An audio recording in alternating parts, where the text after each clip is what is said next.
అయ్యో పాపం గోరింక లోనే ఉందిగా, అయినా కానీ చిలకమ్మ చూడేలేదుగా.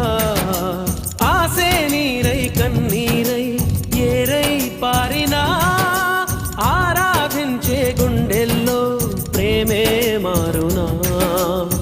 పూత పూసినా పూజ చేసినా రాత మారునా దైవమా. అనగనగనగా ఒక ఊళ్ళో ఉందో గోరింక, తన వెనకే తిరిగే చిలకంటే ఎంతో ప్రేమంట.